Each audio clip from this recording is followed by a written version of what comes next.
Bonjour tout le monde, très content de vous retrouver. Oui, je suis toujours là avec une grosse semaine de congé forcé, mais très heureux de vous retrouver pour mon actualité ludique du samedi 2 avril. Alors sans plus tarder, c'est parti.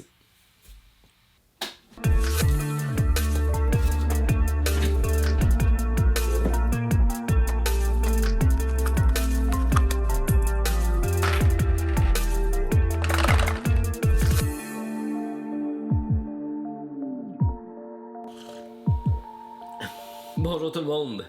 Non, c'est pas un café ce matin. Tisane au citron et toute autre chose pour pouvoir remettre ma voix de niveau parce que j'ai eu droit à une semaine COVID de quarantaine. J'ai passé une semaine complète enfermé à l'étage. Bon, j'étais pas mal pris, j'étais entouré de beaucoup de jeux, mais quand même, semaine de travail à domicile et de repos, surtout d'aucun contact avec le monde pour pouvoir passer à travers la COVID. Ma voix va de mieux en mieux, tant mieux, et très content de pouvoir vous retrouver en ce samedi matin, si vous l'écoutez en direct. Partager une tisane au citron et un petit déjeuner en votre compagnie. Donc, très heureux d'être de retour pour vous partager.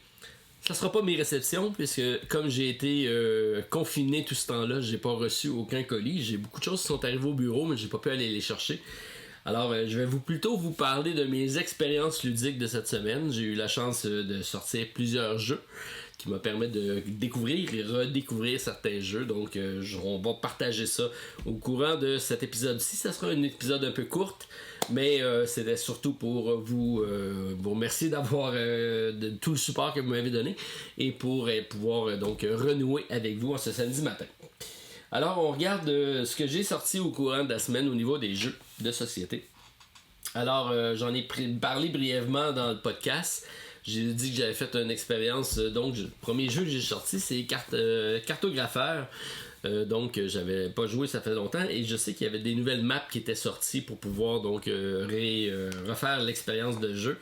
J'ai eu la chance donc de réessayer Cartographeur et je me suis aperçu à l'intérieur de la boîte qu'il y avait une carte qui était une carte spéciale pour donc une carte de rôle si on veut pour le jeu Role Player. Donc je suis parti de là, j'ai fait une partie, beaucoup apprécié, donc mode solo un peu challengeant, manque un peu de challenge parce que ça reste du pointage, on n'a pas de condition de défaite, mais quand même assez intéressant. Et ça m'a permis donc de redécouvrir le jeu et surtout d'aller après ça me mettre sur Role Player, le jeu de construction du jeu de rôle si on veut. Donc c'est probablement la chose que j'ai faite le plus dans ma carrière de rôliste, c'est créer des personnages plus que de jouer. Et ça, c'est exactement ce qu'est ce jeu-là, c'est on crée un personnage de jeu. Par contre, l'extension qui est Minion and Monster permet d'aller un petit peu faire des quêtes avec notre personnage, donc ça rend ça un petit peu plus interactif, un peu plus intéressant. Et j'avais pas essayé le mode Minion and Monster en mode solo. Alors c'est ce que j'ai essayé au courant donc du week-end. C'est un jeu donc de dés, de repêchage de dés. On va maximiser pour aller faire le meilleur personnage possible pour répondre à plusieurs conditions. Tout est là comme dans un jeu de rôle. L'alignement, la constitution, les défis. Et c'est vraiment un très bon jeu dans le style qui est différent de tout ce qu'il fait. Donc c'est Keith Matejka qui avait fait ça à l'époque, qui revenait avec plusieurs extensions. Donc, beaucoup apprécié de jouer avec le Monster and Minion. Je pense que ça ajoute beaucoup au jeu de base. Je pense que c'est un must-to-have pour si vous avez le jeu. C'est également sorti en français. Moi, j'ai la copie anglaise de l'époque. Mais c'est surtout qu'on peut utiliser les personnages créés dans le Role Player pour les incorporer dans le mode Role Player Adventure, qui est celui que j'ai reçu de l'année dernière. Donc ça, c'est assez génial. Donc une grosse aventure dans ce cas-ci où on va aller faire une exploration d'une map. On a beaucoup de livres d'aventure, vraiment comme dans Donjons et Dragons, qui va nous raconter une quête. On va comme ça progresser sur une map collectivement et c'est un jeu dans lequel la coopération est importante. On va s'échanger des dés, on va essayer de faire des défis, mais c'est vraiment une collaboration et de manipulation de dés. Il n'y a pas beaucoup de hasard dans ces jeux-là. Oui, c'est un hasard de dés. Par contre, il y a beaucoup de possibilités de modifier les fameux jets de dés et même la couleur des dés. Donc très astucieux comme jeu, très original, très différent.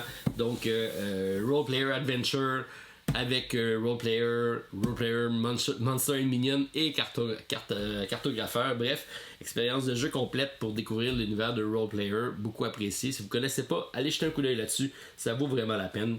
Il faut juste que vous avez conclu que c'était pas fini. Que la Big Box sera traduit en français. Celle-ci n'est pas encore traduit, donc espérons que ça va venir bientôt. J'ai reçu de la compagnie Not Publishing, donc qui est dans la gamme Not Family, le jeu Juraku, qui est un jeu sorti, je pense, en 2015. Un petit jeu de cartes vraiment traditionnel, mais japonais, dans lequel on va se rendre à Kyoto. Donc c'est la prémisse du jeu. Donc on a une petite carte qui va s'installer. Donc c'est tout simple. Initialement, c'est un jeu de 3-5 joueurs. C'est pour ça que je ne l'avais pas mis à ma collection. Mais là, je suis content de savoir donc que c'est maintenant de 1 à 4, de 1 à 5 même, puisque donc on a ajouté dans la version française le mode solo, le mode 2 joueurs. Donc on va composer comme ça une série de terrains. C'est un jeu dans lequel on va avoir des cartes qui vont représenter donc nos samouraïs et nos daimyo, qu'on va comme ça installer sur une map. On va comme ça les faire progresser vers Kyoto. Et c'est un jeu qui se joue en 3 rondes de jeu, donc c'est des mains de cartes. On va pouvoir avoir avec les mains la possibilité d'additionner des samouraïs sur nos terrains, ou des déplacer, ou de combattre nos armées. Donc plusieurs possibilités. Et c'est un jeu brillant, un jeu simple, un jeu zen, qui méritait une réédition. Donc content de le voir arriver en français. Et en plus, avec le mode solo que j'ai eu la chance d'essayer, c'est convaincant, ça permet de le sortir, c'est brillant. Donc, belle addition d'avoir mis le 1 et 2 joueurs pour ce jeu-ci. Donc, Juraku, content de l'avoir reçu. Merci beaucoup à l'équipe de Not Publishing de me l'avoir fait parvenir. Donc, ça devrait sortir tout prochainement dans les boutiques si vous avez la chance de mettre la main dessus. J'ai continué donc mon aventure de Carte Aventura Lhasa, puisque c'était en nomination pour l'As d'or cette année. J'avais fait quelques parties, mais j'avais pas complété les 5 fins possibles. C'est la beauté de ce jeu-là. C'est un petit jeu de cartes très simple, d'exploration, principalement solo. C'est pour ça que je l'ai sorti, parce que c'était pas mal ça que je faisais cette semaine, des jeux solo. Et j'ai essayé de découvrir les autres fins manquantes. Alors, on a beaucoup de plaisir à le découvrir la première fois. Puis après ça, on essaie de travailler les différents embranchements pour trouver les fins possibles. Donc assez original, avec des petites surprises à droite et à gauche qu'on trouve selon nos choix. Donc c'est sûr que c'est un jeu qui est petit jeu, 60 minutes par partie, 10 ans et plus, 1 à 6 joueurs, mais c'est vraiment un jeu solo à mon avis, ou même 2 joueurs, là, mais c'est pas beaucoup de monde pour y jouer. Donc beaucoup de plaisir à le redécouvrir. Donc Carte Aventura Lhasa. Sachez qu'on va recevoir au Québec les extensions, donc la boîte numéro 3, je pense que ça en vient très prochainement, qui est en route. Alors hâte de voir ça. Dans notre podcast avec Martin, donc Lafrenière, on a parlé de Aeon's End, parce que Martin, moi j'ai sorti Aeon's End cette semaine, puis Martin a sorti Aeon's End New Age, qui est l'autre, une des... Je sais pas si c'est la deuxième, la troisième, la quatrième. Bref, c'est une boîte qui est sortie après Legacy, qui faisait l'introduction du mode expédition. Alors, je l'ai ressorti pour y jouer. J'ai fait une partie des Ends en solo avec un seul personnage qui était pas évident. Je me suis aperçu que j'avais l'ancien jeu de cartes qui était pas très joli, qui est très fonctionnel, mais c'était des anciennes cartes avec des bordures, l'image plus petite, un texte. Donc, j'avais tout l'ancien jeu. Et je m'étais procuré le upgrade pack, si on veut, de l'ensemble des cartes du jeu, que j'ai réinstallé récemment, de sorte que j'ai toutes les cartes du premier jeu. Et là, je m'en allais les jeter. Donc, ça, c'est toutes les cartes. Ça, c'est toutes les boss qui sont disponibles, tous les joueurs. Il manque que les jetons et les brèches. Sinon, le jeu est complètement rejouable. Avant de jeter ça, j'ai pensé que peut-être que certains d'entre vous au Québec seraient intéressés à avoir mon ancienne copie Donc, dites-moi si ça vous intéresse, si vous êtes disponible pour venir le chercher la semaine prochaine. Je vous mettrai ça à votre disposition, donc vous avez qu'à m'écrire en commentaire et parmi ceux qui me se montreront intéressés, ben je ferai un petit tirage s'il y en a plus qu'un qui est intéressé, puis je vous dirai donc de venir comment faire pour le récupérer. Mais c'est essentiellement toutes les cartes et tous les joueurs et les boss qui sont dans la boîte de base, même j'ai quelques extensions je pense là-dedans de Aeon's End. Donc, excellent jeu de deck building. Si vous ne connaissez pas, je vous invite à aller l'essayer ou aller écouter le podcast en compagnie de Martin. On en a parlé. Martin aussi trouve que c'est un des meilleurs dans ce style-là. Il y a beaucoup de belles trouvailles qu'on retrouve moins dans les autres deck building. Puis moi, le deck building, c'est une mécanique que j'adore. Alors, c'est pour ça que j'ai été content de ressortir Aeon's End. Puis là, Martin m'a donné le goût d'aller essayer New Age, que j'ai à ma collection, mais que je n'avais pas encore essayé. Donc, ça s'en vient. Donc, je mets ça de côté pour continuer mon aventure avec Aeon's End. J'ai également sorti Ayla and Something Shiny. Ça, il n'y a pas grand monde, je pense, qui vont avoir ça parmi vous, puisque c'est un Kickstarter que j'ai contribué l'année passée. J'en ai fait une vidéo sur ma chaîne. Je mettrai le lien si ça vous intéresse d'aller le voir. Donc, c'est l'histoire d'un petit lapin qui se promène, qui voit un truc briller au loin. Il décide de partir à l'aventure, mais c'est pas un aventurier. Et on va suivre son aventure comme ça. C'est un système de cartes que je trouve assez bien fait. Donc, on a une série de, je pense, 5 chapitres dans le jeu. Il y a le chapitre 0 plus 5 chapitres, ça fait 6 chapitres environ. Et on va avoir comme ça une série de décisions. On va avoir des cartes. Ça ressemble un petit peu au 7e continent, à ce style-là. On a un présentoir de cartes. Et on va les prendre l'une après l'autre. On va lire l'histoire. Et on va interagir avec son histoire. On peut mettre la carte dans le présent ou dans le passé selon ce qu'on va prendre comme décision. Si on le met dans le passé, on la verra plus. Si on le met dans le futur, elle va revenir dans le deck. On va éventuellement faire revenir de nouvelles cartes dans le deck. On va être capable de faire de la confection d'instruments, un petit peu comme dans le 7e continent. Et on va avoir une gestion de différents éléments qui sont de la nourriture, qui sont toutes sortes de choses qui vont nous permettre de confectionner des instruments, d'aller chercher des connaissances. On a des livres. Puis chaque mission, on va avoir un certain nombre de tours et un certain nombre de degrés de connaissances à atteindre selon l'histoire. Et là, on va comme ça essayer de passer à travers l'histoire. On va faire chacun des chapitres souvent plus qu'une fois parce que c'est assez difficile plus on avance. Il y a certains petits combats, on a des jets de dés. Je trouve que la thématique aurait pu être plus adaptée. Là, ils l'ont fait grand public, mais le gameplay n'est pas grand public. C'est le genre de jeu qui ont visé bien, mais pour de mauvaises cibles. Dans le sens que le visuel va plaire à un grand public, mais le gameplay va prendre un public plus gamer. C'est un jeu uniquement solo. Donc, c'est pour ça que ça a tombé comme entre deux chaises.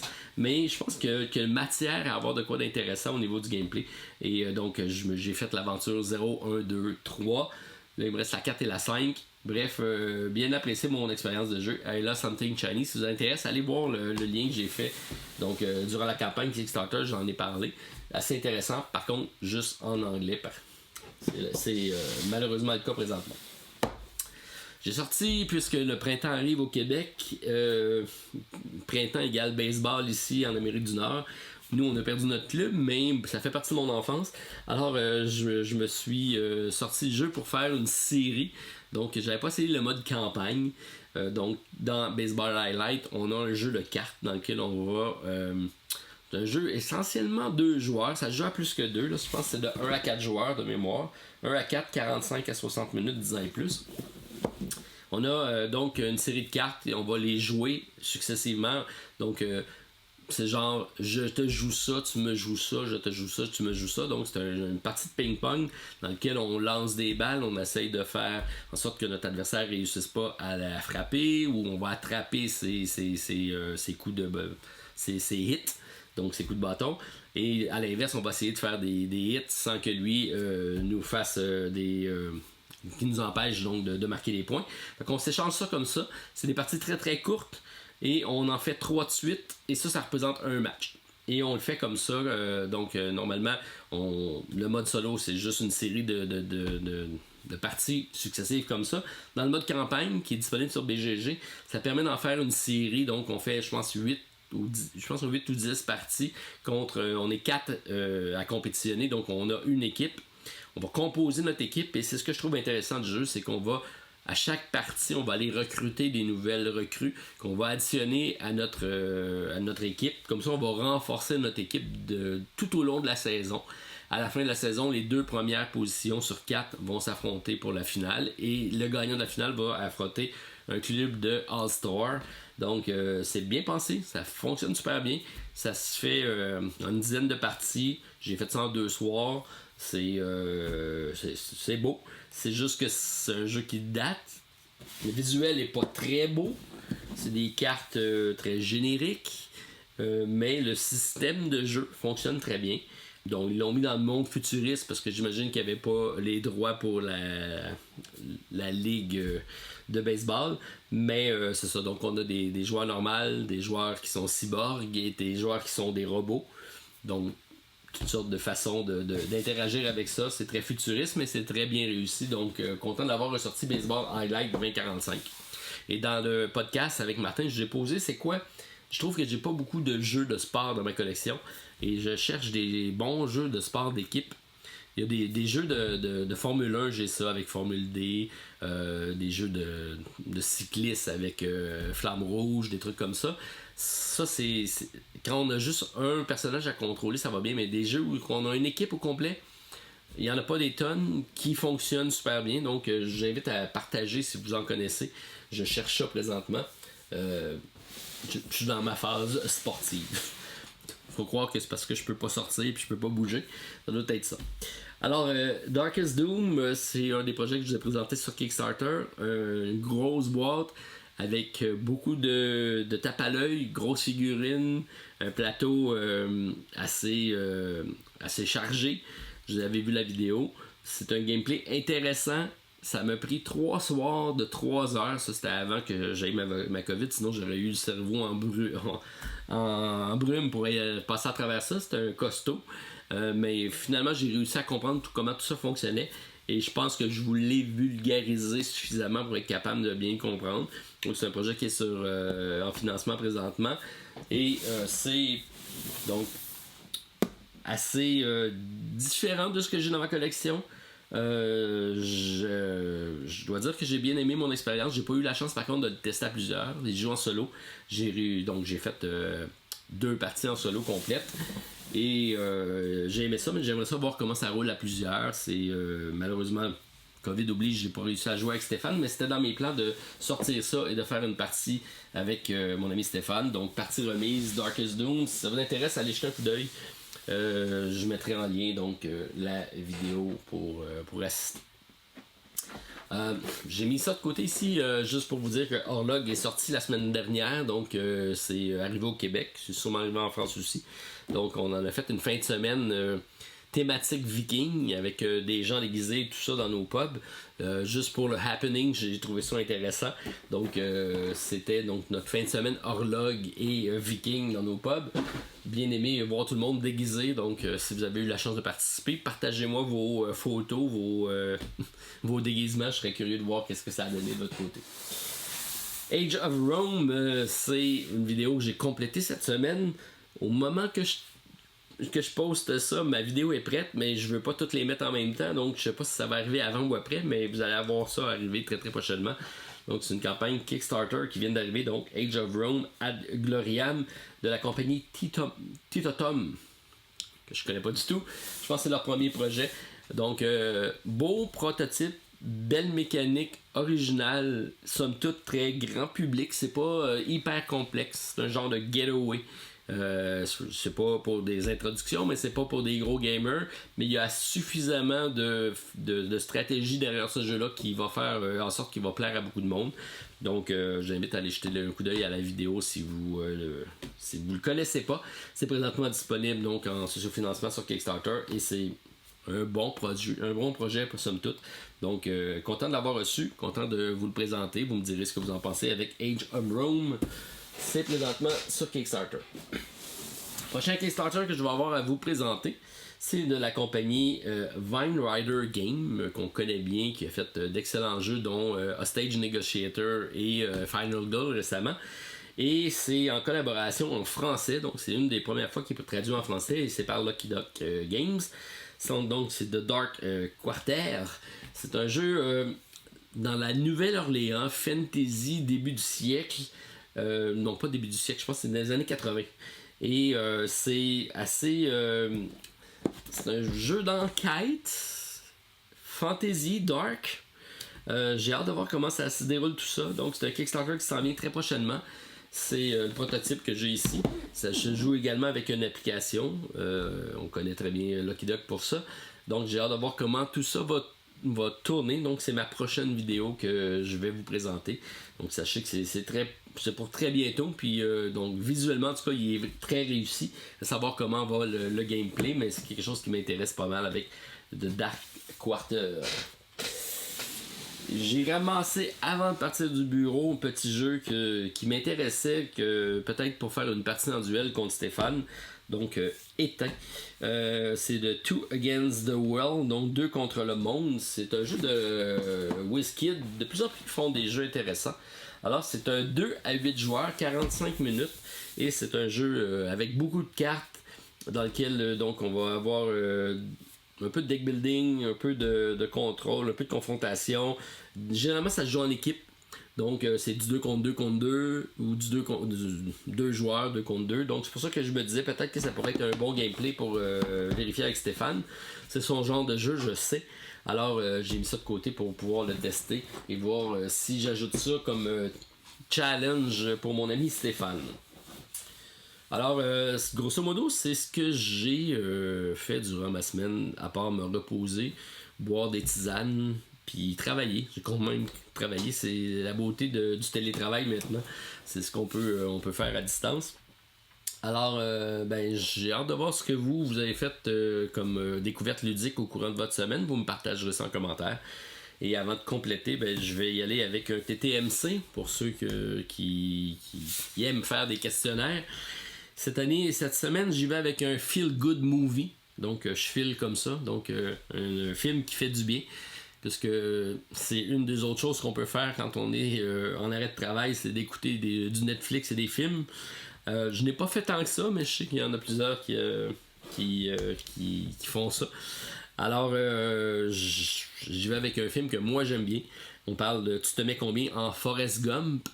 Alors, un classique déjà. Et je pourrais pas vous en dire plus parce qu'il faut que je vous pose des questions. Donc vous sortez votre papier, votre crayon, vous prenez des notes, vous pouvez jouer seul, en équipe ou confrontation contre toute la famille. Donc je lis une fois toutes les questions, c'est de 1 à 10. La première question vaut 1 point, la 10e 10 points. Je vais arrêter, je vous laisse le temps de répondre. Après ça, j'y vais avec les réponses. Vous me donnez votre total, c'est sur 55 points et que le meilleur gagne, mais c'est que pour le plaisir, vous me partagez ça en commentaire. Alors j'y vais à l'instant avec Tu te mets combien en Forrest Gump. Je pense que je serais bon. Je vais vous dire mon pointage à la fin. Alors, quel acteur incarne Forrest Gump? On a un choix de réponse. Tom Cruise, Tom Hanks, Tom Pouce. J'aime toujours ça. Ok, en 2 pour 2 points. À quelle partie du corps Forrest Gump est-il atteint par une balle en combattant au Vietnam? Donc, il a fait la guerre du Vietnam. Il a été atteint à une balle en secourant plusieurs de ses comparses. Et il a reçu même une médaille pour avoir été atteint par balle. À quel endroit? Moi, je m'en rappelle. C'est peut-être pas facile pour une 2e place, mais bref, c'était assez cocasse. Ensuite, en 3, quelle icône de la musique Forrest Gump a-t-il rencontré lorsqu'il était enfant? Bon, il a rencontré un chanteur. Donc, est-ce que c'était Bob Dylan, Garou, Elvis Presley ou Jimi Hendrix? C'était pour 3 points. Donc vous me dites quel fameux icône de la musique qu'il a rencontré. En 4, pour 4 points, le film de Forrest Gump est une adaptation est une adaptation d'un roman de Winston Groom. Quel est le titre de ce roman? C'est un piège? Peut-être pas. C'est pour 4 points. En 5, lequel de ces Oscars le film Forrest Gump n'a-t-il pas remporté?